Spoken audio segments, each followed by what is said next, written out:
हम 10वें अध्याय को क्रमानुसार ले रहे हैं, जिसका नाम विभूति योग है। तो आज हम 33वें श्लोक के आगे का वर्णन ले रहे हैं। तो आज और कल 2 दिन में हम इस अध्याय की निश्चित रूप से पूर्णता कर सकेंगे। 33, 34 और 35 तीनों श्लोकों को समृद्ध रूप से लें। उसका अर्थ पहले सुने। भगवान कहते हैं, मैं अक्षरों में आकार और समासों में गंध नामक समास हूँ। अक्षय काल और विराट स्वरूप सबका धारण पोषण करने की कला भी मैं ही हूँ। और हे अर्जुन, सबका नाश करने वाला, मृत्यु और आगे उत्पत्ति का कारण भी मैं ही हूँ। तथा गायन करने वाले लोग श्रुतियों में बृहद साम, छंदों में गायत्री छंद और महीनों में मार्गशीर्ष महीना और ऋतुओं में बसंत भी नहीं। अब इसके विश्लेषण को अपन समझने का प्रयास करते हैं। देखिए, पहली बात तो एक वर्णमाला में आकार आता है। स्वर और व्यंजन दोनों में आकार ही प्रमुख है। इस आकार को भगवान ने अपनी विभूति कहा है। समास 2 या 2 से अधिक शब्दों के जोड़ को कहते हैं। जब दोनों शब्द प्रधानता रखते हो तो इसमें द्वंद्व समास बनता है। आगे भगवान कहते हैं, जिस काल का कभी क्षय ना हो, जिस काल का कभी क्षय ना हो, वह कालातीत है, अनादि अनंत रूप है और काल ही भगवान है। और भगवान कहते हैं कि मैं अक्षय काल हूं। देखिए, समझना यह है कि अस्तित्व में जो कुछ भी है सब क्षणिक है, सब कुछ क्षणिक है, सभी कुछ क्षीण हो जाता है। ये अनिवार्य प्रक्रिया है अस्तित्व की। सभी कुछ क्षीण हो रहा है भले उसकी हम और आपको महसूस ना हो, मगर हर चीज समय क्षीण होती है। कुछ भी शाश्वत यहाँ पर नहीं है, कुछ भी शाश्वत नहीं। हाँ, शाश्वत है तो एक भाव शाश्वत है। वो क्या है? बदलाहट और परिवर्तन, ये शाश्वत है। परिवर्तन शाश्वत, परिवर्तन निश्चित रूप से होगा। बाकी सब कोई शाश्वत नहीं है, मगर परिवर्तन होना शाश्वत है। शाश्वत मतलब जिसको रोका नहीं है, जो कभी घटित होना ही होना है, वो शाश्वत है। परिवर्तन शाश्वत है। और देखिए, बड़ी आसानी से हम इसको समझ सकते हैं। ये बिल्कुल निश्चित है। कैसे शाश्वत? क्यों क्षीण है? क्यों कहा गया? जो एक क्षण होता है अभी, एक क्षण, तो दूसरे क्षण वह कभी नहीं हो सकता। एक क्षण बीता गया। पिछली बार कई बार अपन ने कहा था, आप सारे संसार की पूरी संपत्ति, बहुत सारे लोगों को ये गलतफहमी होती है कि सब पैसे से सब कुछ खरीदा जा सकता है। मगर भगवान कृष्ण ने पिछले हमने पढ़ा समझा था, पूरे संसार की संपदा से भी आप वो क्षण वापस नहीं पा सकते जो बीत गया। पूरी संसार की संपदा में भी इतनी शक्ति नहीं है कि बीता हुआ क्षण वापस आप पा सको। इसका नियम नहीं है। देखिए, और हम और आप कुछ चीजें सोच नहीं पाते। देखिए क्या है, नदी का भाव बह रही है। एक डुबकी आपने लगाई, ऊपर आया, दूसरी डुबकी आप लगाएंगे जब तक नदी बदल जाएगी। इस बदलाव की हम कल्पना नहीं करते, वहां होता है, ये शाश्वत चीज है। एक डुबकी लगाने के बाद आप जब दूसरी डुबकी उस नदी में लगाएंगे तो निश्चित मानिए वो नदी फिर वो नहीं है जिसमें आपने पहली डुबकी लगाई थी, बदल गई। वैसे ही जीवन में एक भाव है। जीवन में दोबारा उसी जगह खड़ा होना असंभव है। हम और आप इस चीज को, क्योंकि जीवन भी बह रहा है, बहाव है, हर चीज गतिशील है, चलित है। हम उस क्षण जहां अभी आप खड़े थे उसी जगह हम सोचते हैं वही है।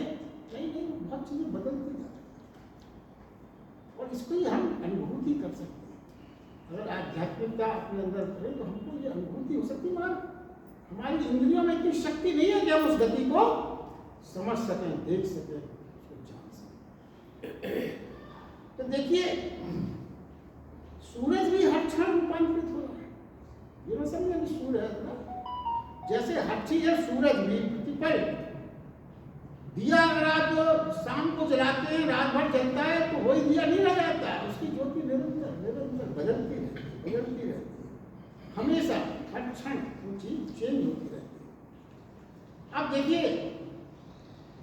गति इतनी तेज है उसका, अगर आप प्रैक्टिकल लाइफ में सोचें, पंखा अभी आपको दिख रहा है, पंख एहसास होता है, इसको बहुत तेज कर दिया जाए तो फिर पंख आपको नहीं, कैसा महसूस होगा कि पंख चल ही नहीं है।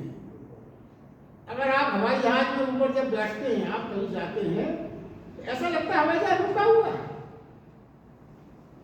जबकि कितनी अधिक गति होती है हवाई जहाज।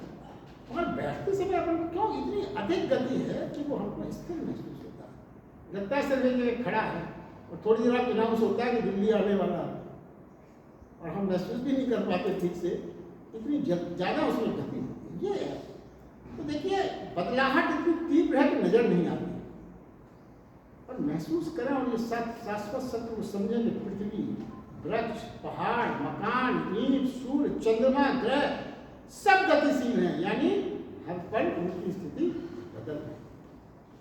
ये कल्पना करें। अब परिवर्तन की पराकाष्ठा की अगर आपको उदाहरण दिया जाए, तो माँ के गर्भ के पेट में जो अणु निर्मित हुआ था, माँ के गर्भ में, आज आप हैं। और उस समय का यदि किसी डॉक्टर ने उसका फोटोग्राफ रखा हो, तो माइक्रोस्कोप से भी आपको दिखाया है, तो आप पहचान सकते हैं कि मैं हूं। इतनी बदलाव है, तो आप ही उसी अणु से तो आपका परिवर्तन होते होते बढ़ोतरी होते होते आज आपका ये शुरू हो गया, हमारा आपका सबका, मगर आप पहचान नहीं सकते कि यही हूं मैं। और जरा आप कल्पना करिए, प्रिय से प्रिय के मृत्यु के बाद, बहुत जो आपका प्रिय हो, जब उसकी मृत्यु हो जाती है, तो राख के ढेर को देखकर आप कभी नहीं मान पाते कि मेरे साथ भी ऐसा ही है। परिवर्तन हम और आप अपने लिए स्वीकार नहीं कर पाते। कितना प्रिय होगा उसके राख के ढेर को, अस्थियों को हम देखेंगे, मगर अपनी स्थिति, हमारी स्थिति भी ऐसी होने वाली है, इसकी कल्पना भी हम उस समय कभी नहीं कर पाते। ये एक जीवन का, देखिए मात्र समय नहीं बदलता, वो कहते हैं, क्योंकि समय किसके भीतर बदलेगा, बदलने के लिए स्पेस चाहिए, और समय किसके भीतर बदलेगा, इसलिए समय नहीं बदलता। फिर से भगवान कहते हैं मैं ही समय हूं जो कभी नहीं चुकता, यानी मैं अक्षय काल। अब अपने डेली लाइफ में जो हम बात करते हैं, जरा उसका उदाहरण लेते हैं। तो मैं तो ये मानता हूँ भगवत गीता में हर चीज आज के परिवेश से जोड़ के ही समझी जाए तो अच्छे से समझ में आएगा। देखिए आदमी बैठा है चुपचाप, आप पूछो तो कोई क्या कर रहे हो, तो कहते समय काट रहे हैं यार, क्या कर रहे हैं। कोई अगर कार्ड्स खेल रहा है, ताश खेल रहा है, तो आप पूछो अरे क्या करें यार, समय नहीं कट रहा था तो ताश खेल रहे, समय काट रहे हैं। ये हम और आपके जीवन में ये शब्द हमेशा ही इस्तेमाल होते हैं। तो ये बात समझने की है, समय को आप नहीं काट रहे हैं, समय आपको काट रहा है। आप समय को नहीं काट सकते, कोई शब्द भी समय को नहीं काट सकता, ये समझें। समय को आप छू भी नहीं सकते, काटना तो बहुत दूर की बात है। आप मात्र स्वयं को काटते हैं। समय तो अच्छा है, कटेगा नहीं, समय शाश्वत है। हाँ, समय काटने के दावा करने वाले खुद एक दिन समय में, ये दावा करते हैं समय काट रहे हैं, वही समय काटने वाले एक दिन समय में ही विलीन हो जाते हैं। और समय की शाश्वतता को ही भगवान कृष्ण कहते हैं कि ये शाश्वतता मैं हूं। आगे भगवान कृष्ण कहते हैं सबका नाश करने वाला मृत्यु और आगे होने वाली उत्पत्ति का कारण भी मैं हूं। मृत्यु और जन्म दोनों में। ये समझे, ना तो जन्म आपके द्वारा घटित होता है, वैसे ही मृत्यु आपके हाथ में, हमारे आपके हाथ में नहीं है। वो कब घटित होगी? मृत्यु और जन्म दोनों विराट के हाथ में, आपके हमारे हाथों में नहीं।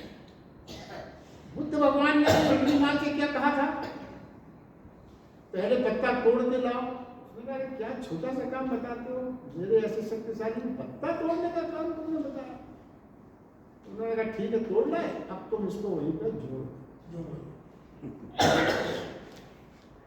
तब वो चौंका, तब उन्होंने कहा कि जो तू काट नहीं सकता उसको तुझे तोड़ने का भी, जो तू जोड़ नहीं सकता उसको तुझे तोड़ने का अधिकार है। ये बात, और उसी ने उसको बदल दिया। अब देखिए इस उदाहरण से जो भगवान कृष्ण कहते हैं, तो अर्जुन ये सोच सकता है कि जिसे मैं जिला नहीं सकता उसे क्यों मारूं फिर।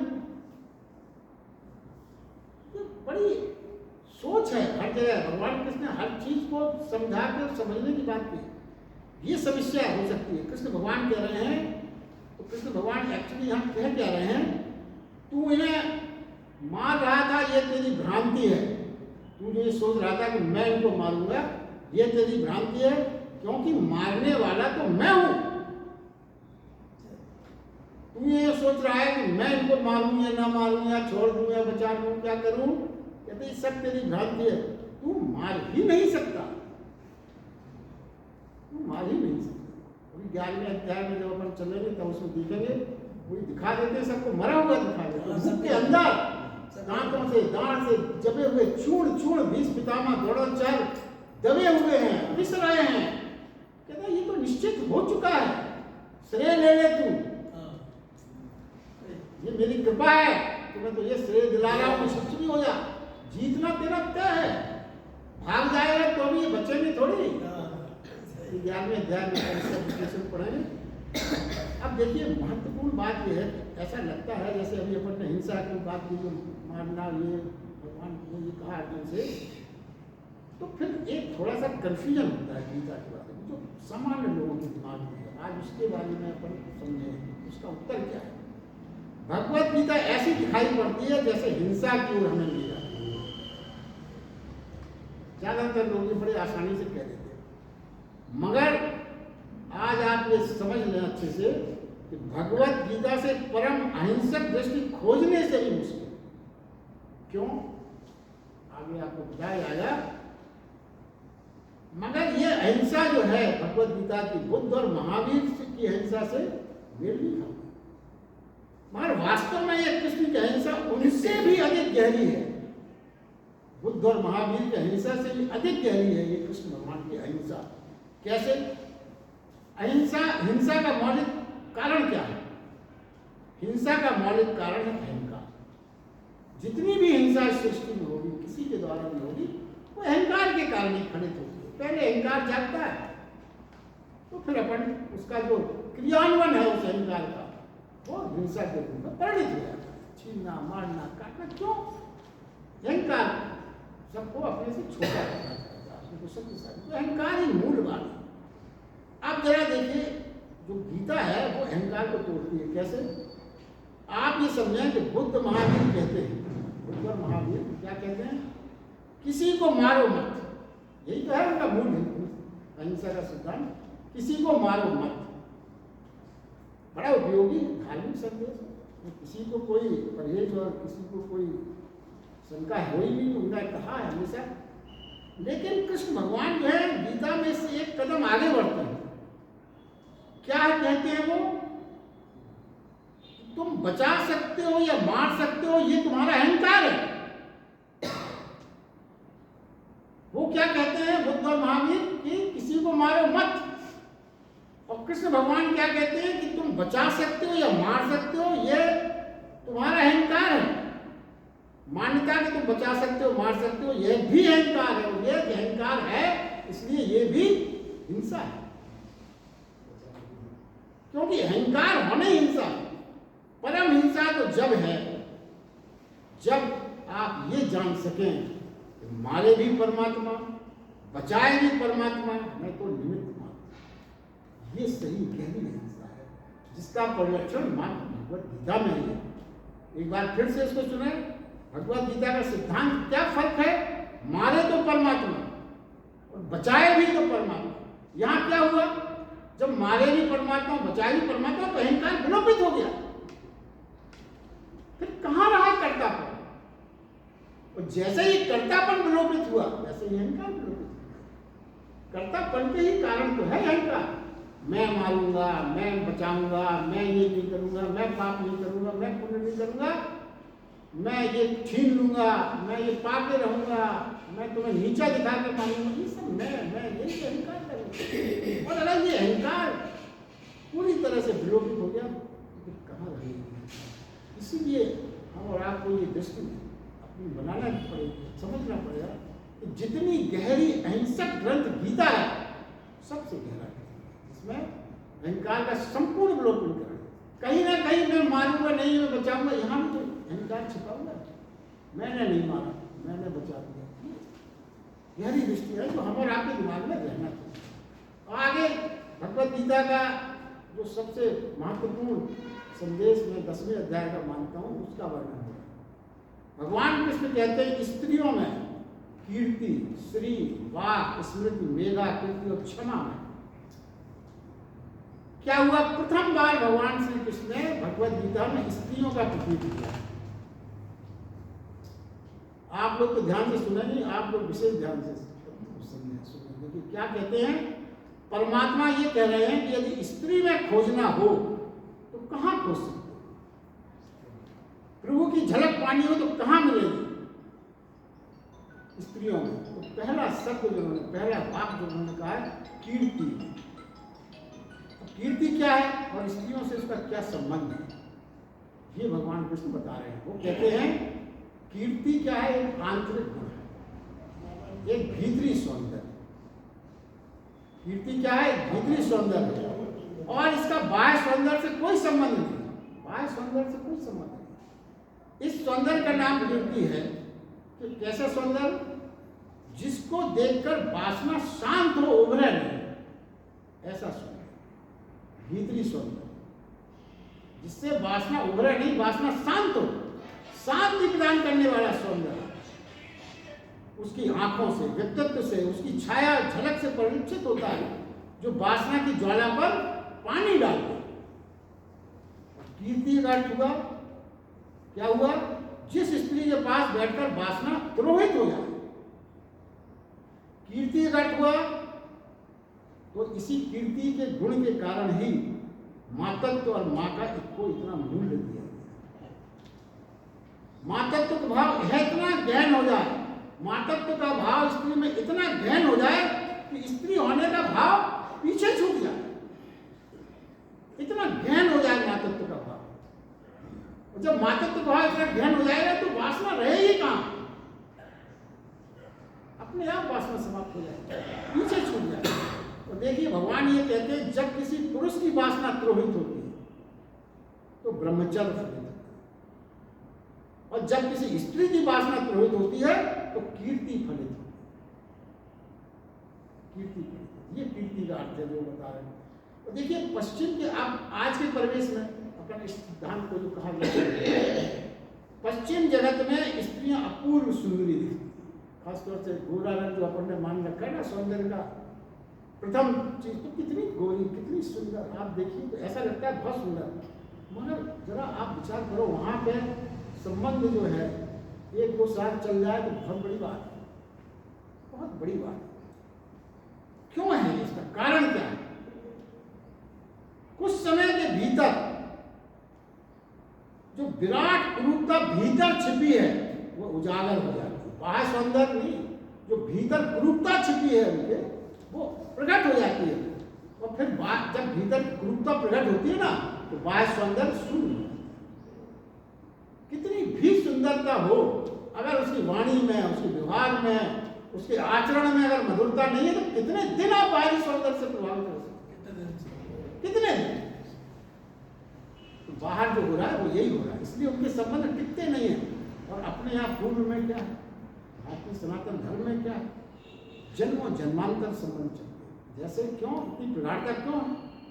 क्योंकि भीतरी सौंदर्य, भीतरी सौंदर्य क्या है स्त्री का?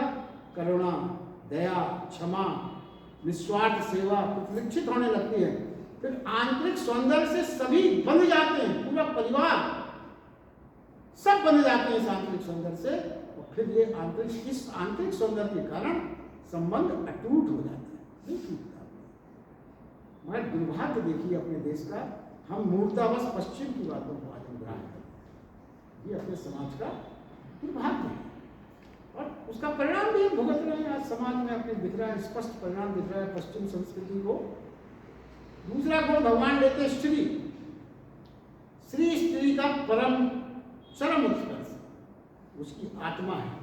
जब स्तरणता का भाव में चला जाता है, वो दिव्य हो जाती है, तो कृष्ण भगवान कहते हैं वो श्री है। जब कीर्ति की साधना घनीभूत होती है, जब कीर्ति मात्र मातृत्व नहीं रह जाता बल्कि स्त्री का बोध भी मिट जाता है, तब श्री का फूल खिलता है और उस सौंदर्य को अपार्थिव कहते हैं। देखिए ये सौंदर्य बहुत बिरलों को ही प्राप्त हुआ है। ये सौंदर्य कहाँ है, इसका उदाहरण अगर आप दोगे तो मीरा में ये सौंदर्य श्री का, और माता मरियम जो उनके अंदर ये सौंदर्य स्थापित हुआ है। तो क्या है, ये साधना है, बता रहे बहुत कठिन है। ईश्वर की धारणा का भान होने लगता है गुरु में। मीरा में और मरियम में, माता मरियम जो अपनी रही, उनमें ईश्वर का दर्शन हो जाता है और उनके दर्शन मात्र से श्री का अपन को आभास होने लगता है। आगे के गुण भगवान ने कहा इसमें वाक, वाक यानी वाणी। मगर यहाँ वाक से अर्थ ये नहीं है कि स्त्रियों की बातचीत को वाक नहीं कहा गया। वाक तब प्रकट होता है, तब वाक कब प्रकट होता है, जब स्त्रियां अपने अस्तित्व में परम मौन में प्रकट होती है। मौन की गरिमा है, मौन स्त्री की गरिमा है और शब्द आक्रमण है और मौन अनाक्रमण है। देखिए एक जगह एक कंपटीशन हुआ, उन्होंने ये कहा कि जो सबसे बड़ा झूठ बताएगा उसको फर्स्ट प्राइज मिलेगा। तरह तरह के झूठ लोगों ने लिखे थे। एक सज्जन ने सिर्फ 2 लाइनें लिखी, एक बगीचे में एक बेंच पर पास दो स्त्रियां 2 घंटे से बिना चुपचाप बैठी थी, उसको फर्स्ट प्राइज दिया। तो देखिए, और इसी का एक दूसरा उदाहरण है, 2 स्त्रियां पा ली, तो मतलब इसको आप वाक ना समझें, ये बताने की कोशिश की है। और एक शास्त्रों में उल्लेख है, एक वाचस्पति नाम के बहुत बड़े संत थे जिन्होंने ब्रह्म सूत्र लिखा। उन्होंने ये कहा कि जब हम ब्रह्म सूत्र पूरा लिख लेते उसके बाद हम संन्यास में चले जाएंगे। सुखी साहब को ये मालूम हुआ, तो पिताजी ने उनकी इच्छा के विरुद्ध जोर जबरदस्ती जोर देकर शादी की। शादी हो गई, उन्हें आज्ञा मान ली। अब शादी के बाद जैसी शादी होकर विदा हो गया, वो तो अपने ब्रह्म सूत्र लिखने में वाचस्पति संत मुनि थे, बिजी हो गए। कहते हैं कि उस ब्रह्म सूत्र को लिखने में उनको 12 वर्ष लगे, 12 साल। और उस एकाग्रता से उन्होंने लिखा कि सब भूल गए। उनकी पत्नी नित्य आती, उनका सिर्फ एक काम था कि दिया की ज्योति मध्यम न हो जाए, वो उसको तेज कर देती थी, पानी वानी रखने चली जाती थी। उन्हें कुछ नहीं दिखाई पड़ता था, सिर्फ वो अपने ब्रह्मसूत्र में ली। 12 वर्ष हो गए। जब उनका वो ब्रह्मसूत्र लेखन पूर्ण हुआ, तब उनकी दृष्टि संसार पर पड़ी और उस समय उन्होंने देखा कि एक सुंदर सी स्त्री चूड़ी पहनने और वो गति तेज कर। 12 वर्ष बाद उन्होंने से पूछा, अरे सुंदरी तुम कौन? तो उसने ये कहा, अहो भाग्य, जो 12 वर्ष बाद आपको मेरी प्रेजेंस की उपस्थिति का भान तो हुआ। मैं आपकी पत्नी हूँ, इसमें 12 वर्ष पहले आप। तो उसमें ये लिखा गया है कि उनकी आंखों से झरझर आंसू बहने लगे। ऐसा अनर्थ हो गया कुछ। मगर मैंने तो ये घोषित किया था कि ब्रह्म सूत्र पूरा होने के बाद मैं संन्यास ले लूंगा, तो अब तो मेरा संन्यास हो जाने का समय। उन्होंने पत्नी से पूछा कि तुम्हारा नाम क्या है प्रिय? उसने कहा भामती। तो उन्होंने जो ब्रह्म सूत्र का ग्रंथ लिखा, उन्हें उस ग्रंथ का नाम भामती रखा। उसका भामती नाम का ग्रंथ से कोई लेना देना नहीं। मगर ये जो मौन की पराकाष्ठा है, इसी को भगवान कृष्ण ने वाक कहा, मौन की पराकाष्ठा। अब इसके आगे का गुण लेते हैं स्मृति। स्मृति क्या है? स्त्री और पुरुष में स्मृति अलग अलग भाव में रहती है, दोनों का सैद्धांतिक फर्क है। क्या फर्क है? पुरुष की जो स्मृति है वो बौद्धिक होती है, प्रेम की मात्र उसे याद रहती है, और स्त्री की स्मृति अस्तित्व से, हृदय से होती है। ये फर्क है। वह जब किसी से प्रेम करती है तो उसके रोए रोए जो कण कण में उसकी स्मृति समा जाती है। स्त्री और पुरुष में बेसिक डिफरेंस ये है।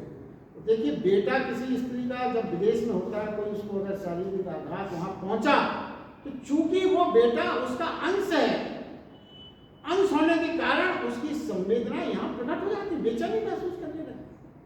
क्यों? क्योंकि वो उसी का तो अंश है ना। अब आपके अंश का यदि कोई कहीं कितनी भी दूर भी कुछ भी हुआ, उसके वाइब्रेशंस आपको महसूस होंगे। ये है। तो स्मृति पूरी हो, इतनी गुण आया मर्द अभिप्राय दूसरा हो जाता है। बुद्धि से नहीं, विचार से नहीं, अपने पूरे होने से ये स्मृति जुड़ती है। और कृष्ण भगवान कहते हैं ये स्मृति मैं हूं। घृति का अर्थ गुण को लिया गया। घृति का अर्थ धीरज, धैर्य, स्थिरता। घृति मतलब धीरज, धैर्य, स्थिरता। स्त्री क्या है? शांत है, स्थिर है, धैर्य से भरी है। स्त्री की सहनशीलता और धीर बहुत है, बहुत सहनशीलता है, बहुत धैर्य है। जिस तकलीफ तक मैं कभी टिक नहीं सकता, स्त्री टिकती है उस तकलीफ। तभी वो माँ के रूप में, गर्भ के रूप में प्रसव पीड़ा तक सह लेती है, और धैर्य से और आनंद से। ये उसकी विशेषता है। आगे भगवान कृष्ण कहते हैं क्षमा में। स्त्री के व्यक्तित्व में जितना प्रेम होगा उतनी ही क्षमा होगी, जितना प्रेम होगा उतनी ही क्षमा होगी, जितना धैर्य होगा उतनी ही क्षमा होगी, जितना मातत्व होगा उतनी ही क्षमा होगी। और फिर स्त्रियों में क्षमा सहज घटती है, उनका स्वभाव है, क्षमा उनका स्वभाव है। और पुरुषों को क्षमा करने का अभ्यास करना पड़ता है, और वो स्त्रियों में स्वाभाविक रूप से होती है क्षमा। और पुरुष जब क्षमा करना चाहता है तो उसके लिए अभ्यास प्रिपेयर करना पड़ता है, तब वो कर पाता है। अब इसी जो पूरा आपने गुण समझे, अब इसको आज के सामाजिक परिवेश में अपन समझते हैं कि आज क्या हो गया है, समाज में क्या होने लगा, उस पर दृष्टि डालना आवश्यक है। तभी हम गीता के इन बातों का महत्व समझ पाएंगे। देखिए, पहली बात तो है, कृष्ण ने स्त्रियों के गुणों की अलग से चर्चा की, अलग से चर्चा की। फिर उन्होंने कहा यदि मुझे स्त्रियों में खोजना है तो कहाँ खोज? कीर्ति, श्री, वाक, स्मृति, मेघा, धृति और क्षमा में मुझे दे। तो इसका सीधा सा तात्पर्य है, जो समझना होगा कि स्त्रियों का व्यक्तित्व पुरुष से निश्चित रूप से भिन्न है। दुनिया मतलब बुनियादी रूप से फर्क है, बुनियादी रूप से फर्क है। इसको शास्त्रों सत्य है, इसको अस्वीकार नहीं करते। अब हुआ क्या है आज? अब आज की चर्चा करते हैं। लंबी परेशानियां हुई, कभी कभी कुछ गुणों के कारण सहनशीलता या कभी कभी परेशानी, तो क्या वो लंबी परेशानी ताड़ना भी लगी, तो क्या हुआ? एक प्रतिक्रिया उभर रही है आज के समाज में, कोशिश उभर रही है पुरुषों जैसा हो जाने की। ये स्त्रियों में, आज के समाज में ये बात हो रही है। वो क्या हो रहा है आज विदेशों में तो बहुत हो गया, अपने यहाँ भी हो रहा है, अपन तो रोज देखते हैं। जो जो व्यवस्थाएं पुरुष को है वह उनको भी होना चाहिए, चाहे वो कपड़े से हो, चाहे वो श्रृंगार से हो, चाहे कुछ भी हो। मगर ये सोचे सभी स्त्रियां यदि पुरुषों जैसी हो जाएंगी तो ये दुनिया कितनी बेरौनक हो जाएगी। रौनक ही इस दुनिया की इसलिए है कि स्त्रियों का सौंदर्य में फर्क है, कितनी बेरौनक लगने लगेगी ये दुनिया अगर ऐसा हो जाए। और फिर जो है क्या होगा? कुछ गुण तो स्त्रियों के पूर्णतः खो जाएंगे। ऐसे प्रयास में क्या होगा? कुछ गुण तो उनके हो जाएंगे, और मात्र जो उन्हीं में होना संभव है वो गुण दूसरे में नहीं हो सकते, वो खोने लगेंगे धीरे धीरे। आज पश्चिम जगत की स्त्रियों में कीर्ति, श्री, धृति, स्मृति, क्षमा जैसे गुण पूरी तरह से विलोपित हैं। हर मामले में वो पुरुष जैसा होना चाहते हैं,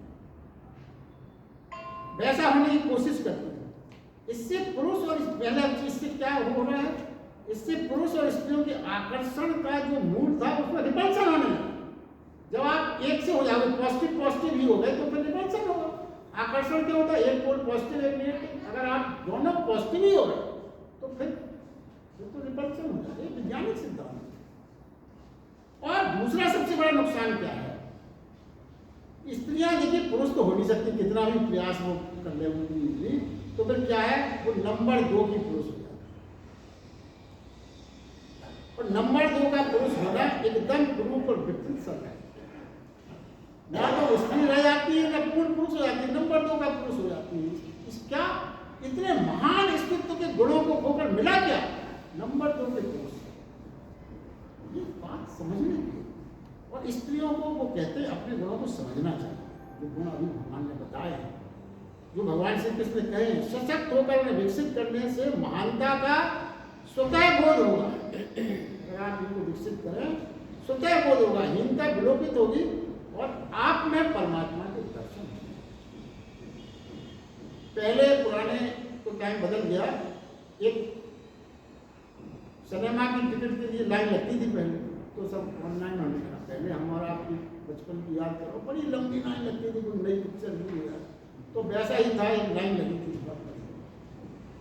और कई लोग खड़े थे। एक सज्जन बीच में थे, उनके आगे था, और एक सज्जन बाहर भी खड़े थे उनके बगल में, तो लाइन में नहीं थे। एक उन्होंने देखा एक लड़की आगे डिस्टर्ब कर रही, घुसने की कोशिश कर रही, तो उन्होंने अपने सामने वाले से कहा, देखो वो लड़की कितनी बदतमीज है, बीच बीच में घुस के लाइन तोड़ रही है, घुसी आ रही है। तो जो बगल में सज्जन खड़े थे बोले, महाशय आप गलतफहमी में हैं, लड़की नहीं है, वो लड़का है। तो उन्होंने कहा लड़की नहीं है, लड़का, आपको कैसे मालूम? तो बोले नहीं, वो मेरा बेटा है। अरे गलती हो गई, मुझे नहीं पता है कि आप पिताजी यहाँ खड़े। बोले फिर आप गलती कर रहे हैं, मैं उसका पिता नहीं हूँ, मैं उसकी माँ हूँ।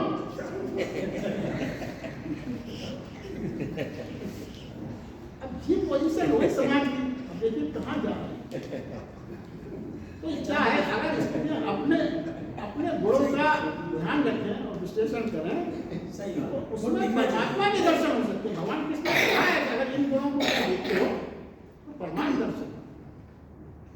श्री कृष्ण ने कहा गायन करने में, छंदों में गायत्री छंद, महीनों में मार्गशीर्ष का महीना, ऋतुओं में बसंत। बसंत ऋतु क्या है, देखिए फूलों से, बसंत ऋतु क्या, फूलों से लदा उत्सव के क्षण, यही तो बसंत है। तो हमको ये संदेश दे रहे हैं भगवान कि रूखे सूखे पत्तों में, मृत्यु में, मुर्दा घरों में मुझे मत खोजना। जहां जीवन उत्सव मनाता हो, जहां जीवन खिलता हो बसंत जैसा, सब बीज अंकुरित होकर जो फूल बन जाते हो, कृष्ण भगवान कहते हैं उत्सव में, बसंत में मैं। विशेष बात क्या है, देखिए ऐसा ना समझें कि वो क्या कह रहे हैं उसको समझें। वो ये कहते हैं जो परमात्मा को बसंत में देख पाते हैं, जो परमात्मा को बसंत में देख पाते हैं, मात्र वही उसे पतझड़ में भी देख पाते हैं। क्यों? पतझड़ भी उनके लिए बसंत का विश्राम लगेगा। इस समय बसंत विश्राम में है, पतझड़ नहीं लगेगा, उसमें भी उनको ये भाव आएगा, उनको विपरीत नहीं लगेगा, मात्र बसंत का आना और जाना ऐसे भाव लगेगा। बसंत चला गया, बसंत आ गया, बस पतझड़ में भी वो देख सकते हैं। लेकिन क्या है, देखना हो तो पहले बसंत में ही देखना। समझें सनातन धर्म, देखिए सनातन धर्म की विशेषता हम हमेशा चर्चा करते हैं। जितनी बातें अपन ने यहाँ की हैं लिख ली जाए, किताब लिखी जा सकती। फिर एक सनातन धर्म की विशेषता आई, वो कहते हैं सनातन धर्म एकमात्र ऐसा धर्म है जिसने उत्सव में प्रभु को देखने की चेष्टा की। उत्सवपूर्ण नाचता हुआ, छंद में, गीत में, संगीत में, पुष्पों में परमात्मा के वैभव की अनुभूति को प्रतीत किया, मात्र सनातन धर्म की विशेषता। आगे तो भगवान कृष्ण ने जो बात कही है आगे के श्लोक में, वो कहते हैं हे अर्जुन, छल करने वालों में जुआ, प्रभावशाली पुरुषों में प्रभाव, जीतने वालों में विजय, निश्चय करने वालों में निश्चय, सात्विक पुरुषों में सात्विक भाव हूँ, कृष्ण मनुष्यों में वासुदेव अर्थात मैं स्वयं तुम्हारा सखा, पांडवों में धनंजय अर्थात तुम, मुनियों में वेदव्यास, कवियों में शुक्राचार्य, कभी भी मैं हूँ, दमन करने का दंड अर्थात दमन करने की शक्ति में हूँ, दुख रखने योग्य भाव में मौन हूँ, तथा ज्ञान वालों का तत्व ज्ञान भी है। 3 श्लोकों में अर्थ आपने। अब देखिए बड़ी हैरानी होती है हम और आप अगर जब सुनते हैं आश्चर्य होता है कि भगवान ये कह रहा है छल करने वालों में जुआ हूँ। अब जुआ शब्द इस भगवान ने गीता में जोड़ दिया, बड़े आश्चर्य लगता है। मगर गहरे चिंतन और विचार करें जरा तो आपको सब समझ में आ जाएगा। देखिए क्या है तात्पर्य, जीवन में शायद सभी कुछ जीवन में छल है। कैसे? इन सब और इस जीवन में जो छल की स्थिति है, इस जीवन में जो हमारे आपके जीवन में छल की स्थिति है, वो जुए में प्रत्यक्ष प्रकट है।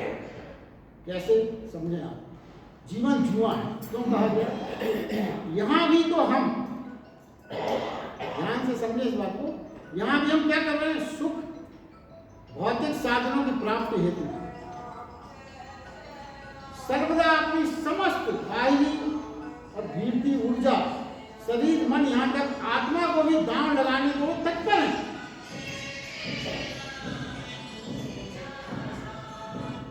यहां पर जो भी हमें प्राप्त करना है जीवन की भौतिक साधनों की प्राप्ति हेतु, हम अपना सर्वस्व, समस्त बाह्य और भीतरी ऊर्जा, शरीर, मन, यहां तक कि आत्मा को भी दांव लगाने में तैयार हो जाते हैं। सोच यही रहती है हमेशा, क्या इस बार तो मिलेगा ही। प्रयास हम अपने रोक नहीं पाते, इस बार तो मिलेगा ही। बस सब कुछ जो भी सामने है, सबका सामने है, वही नहीं सबका अब तो मुझे बस मिलने ही वाला है। इसी में तो हमारा पूरा जीवन का जन्म कट जाता है। अब तो मिलेगा, अब और प्रयास करते हैं और कुछ करते हैं और दांव में लगाते हैं अपनी ऊर्जा और करते हैं। अब तो मिलेगा ही इस बार, ठीक है इस बार नहीं मिला, इस बार मैं इसका भी छीन लूंगा, मिल जाएगा। ये मानसिक अवस्था जुए में शिखर में होती है। जुए में यही तो है, यही मानसिक अवस्था। जैसे जैसे जुए में, वैसे क्या है, जुए में अंत में सब हारते हैं, एक निश्चित सिद्धांत है। क्यों सब हारते हैं? कुछ जीते भी, मान लो आप शुरू में कुछ जीते, आपको लगा जीते, तो लगता है इतना पर्याप्त नहीं है जुए में, यही तो लगता है। एक बार और दांव लगाते हैं, जीतेगा, हुआ ये भी हम जीत रहे, सब जीत रहे, रुक नहीं पाते, रोक नहीं सकते आप अपने आप। जुआ खेलना बंद नहीं कर पाते, जुआ खेलना बंद नहीं कर पाते आप। लगता है अरे आज हमारा दिन है, आज तो टाइम बढ़िया, और लगा। यही तो जुए में होता है।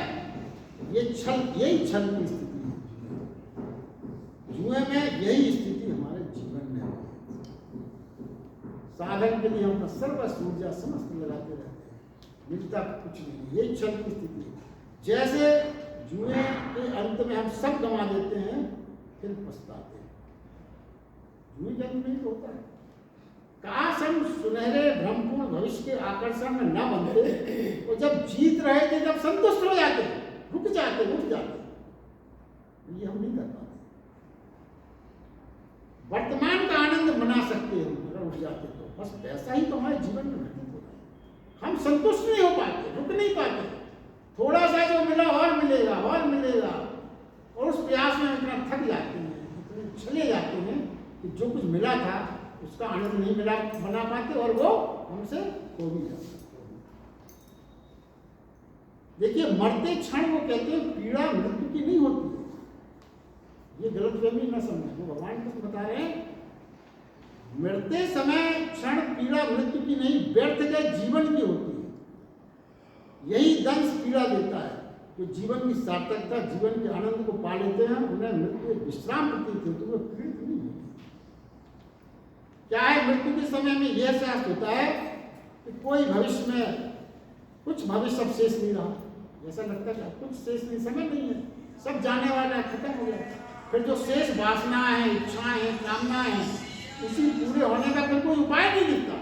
हमारी तो बहुत सी वासनाएं शेष हैं, बहुत सी इच्छाएं शेष हैं, ये तो मृत्यु आ गई, अब पूर्ति के लिए समय चाहिए, भविष्य चाहिए, तो स्पष्टता उपलब्ध अब नहीं है। यही पीड़ा का मुख्य कारण यही है। तो इस छल से मुक्ति कैसे हो? बात करेंगे भगवान जो ये बता रहे हैं, छल से, इस छल से मुक्ति कैसे हो? ये छल जो बताया गया भगवान ने, देखिए ऐसा नहीं है कि छल भर बता के बात खत्म नहीं की, वो पूरा साधन बताया। क्या? जुए में देखिए, अब आप इसको समझें ध्यान से। जुए में क्या होगा, सर्वदा कम से कम 2 प्राणी होना है, 2 के नहीं हो सकता जुए। और जुए में 2, और यदि आप मतलब क्या हुआ, आप दूसरे पर निर्भर है, आप दूसरे पर निर्भर और वो दूसरा आप पर निर्भर है,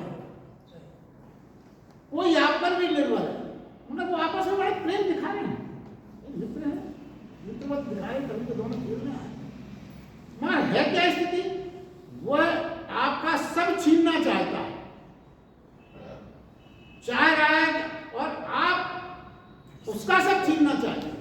यही तो है जुआ, मगर शालीनता से खेल कर, छल से, तिगड़म से, जैसे शकुनी ने छल से तो जीता जा सकता, युद्ध से नहीं। अब देखिए, 2 का होना अनिवार्य और एक दूसरे को छीनना चाहते हैं, तो क्या होगी बात, जब तक कोई व्यक्ति दूसरे की उत्सुकता से मुक्त नहीं होता, ये बहुत बड़ा आध्यात्मिक सूत्र है, जब तक कोई व्यक्ति दूसरे की उत्सुकता से मुक्त नहीं होता, स्वयं की उत्सुकता में लीन नहीं होता, वह जुए की छल से मुक्त नहीं हो सकता। 2 की उत्सुकता, दूसरे की उत्सुकता, दूसरे का भाव जब तक रहेगा, तो वो क्या कहते हैं, फिर इस छल से मुक्त होने का क्या उपाय है, इस छल से मुक्त होने के लिए ध्यान के अतिरिक्त जुए से मुक्त होने का और कोई उपाय नहीं, क्योंकि ध्यान ही एक ऐसी क्रिया है जिसमें आप खेले। इसलिए श्री कृष्ण कहते हैं, छलों में मैं जुआ हूं। देखिए, एक कन्फ्यूशियस नाम के एक संत हुए थे, एक आया उनके पास शिष्य दीक्षा लेने, तो उन्होंने उससे ये कहा कि मैं तुझे अपना चेला बनाऊंगा, पहले तुम क्या कर, 3 महीने वहां जाके बैठ, खेलना नहीं है, जहां जुआ खेला जा रहा है वहां तू बैठ, देख क्या चल रहा है, और उसके बाद 3 महीने तू मरखट में जाके बैठ, तो वहां क्या चल रहा है, फिर तू मेरे पास। तो क्या है, जुए व मौत को जो समझ सकता है वही अंतर यात्रा पर निकल सकता है। ये सिद्धांत, जो जुए और समझ गया वही समझ सकता है। और देखिए,